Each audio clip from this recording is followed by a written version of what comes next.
بسم اللہ الرحمن الرحیم صلی اللہ علیہ وآلہ وسلم۔ باب 10 عاملین کے معاوضے۔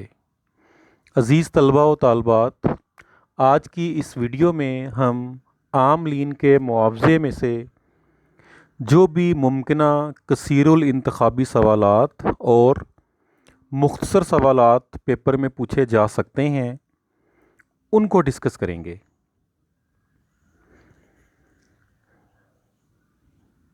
یہ میٹیریل شارٹ کویسچنز چیپٹر کی سمری جو خلاصہ ہے، یہ اصول معاشیات اور اصول معاشیات کے نوٹس میں سے لیا گیا ہے۔ نظریہ مختتم پیداواری یعنی کہ ہر مزدور اور باقی جتنے بھی عاملین پیدائش ہیں، زمین، محنت، سرمایہ اور تنظیم، ان کے معاوضے ان کی مختتم پیداواری مالیت کے مطابق طے پانے چاہیے۔ نظریہ مختتم پیداواری کے مطابق جب معیشت میں مکمل مقابلہ اور مکمل روزگار کے حالات موجود ہوں تو ہر عامل پیدائش کا معاوضہ اس کی مختتم پیداواری مالیت کے برابر طے پاتا ہے۔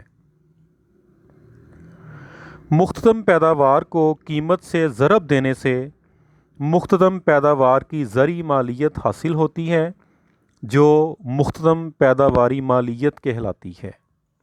یعنی مختتم پیداواری مالیت حاصل کرنے کے لیے ہم مختتم پیداوار کو قیمت کے ساتھ ضرب دیتے ہیں۔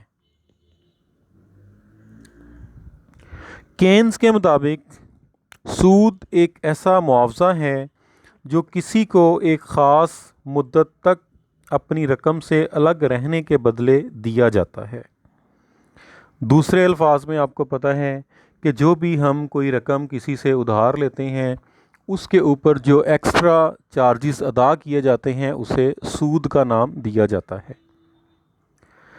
نظریہ زر کی ترجیح سے مراد ہے کوئی بھی شخص اپنا معاوضہ صرف اور صرف روپے، پیسے یا زر کی صورت میں ہی وصول کرنے کو ترجیح دیتا ہے۔ عملی زندگی میں ہم دیکھتے ہیں کوئی بھی شخص کہیں پہ بھی کوئی بھی کام کرتا ہے تو وہ اپنا معاوضہ صرف اور صرف روپے، پیسے کی صورت میں ہی وصول کرنے کو ترجیح دیتا ہے۔ کبھی بھی کوئی بھی جو مزدور ہے وہ چیزوں کی صورت میں اپنا معاوضہ وصول نہیں کرتا بلکہ صرف اور صرف کیش فارم میں روپے، پیسے کی صورت میں ہی وہ اپنا معاوضہ وصول کرنے کو ترجیح دیتا ہے، جسے ہم نظریہ زر کی ترجیح کہتے ہیں۔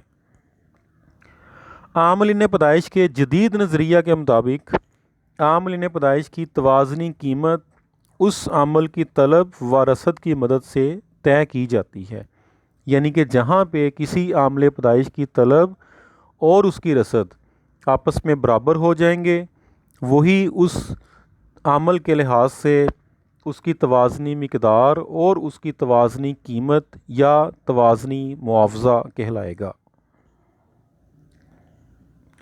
محنت کی طلب سے مراد منڈی سے مختلف شرح اجرت پر مزدوروں کی طلب ہے۔ یعنی کہ لیبر مارکیٹ میں سے کسی خاص شرح اجرت پر مزدوروں کی جو ڈیمانڈ کی جاتی ہے اسے ہم محنت کی طلب کہتے ہیں۔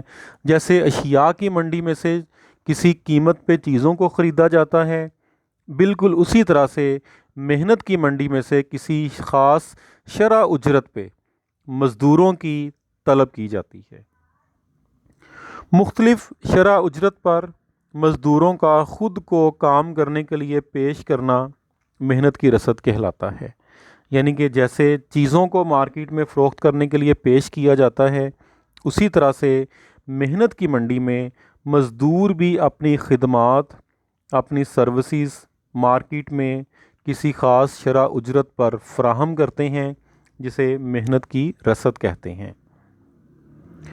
جس شرح اجرت پر محنت کی طلب اور محنت کی رسد ایک دوسرے کو قطع کرتے ہیں اسے توازنی اجرت کہتے ہیں۔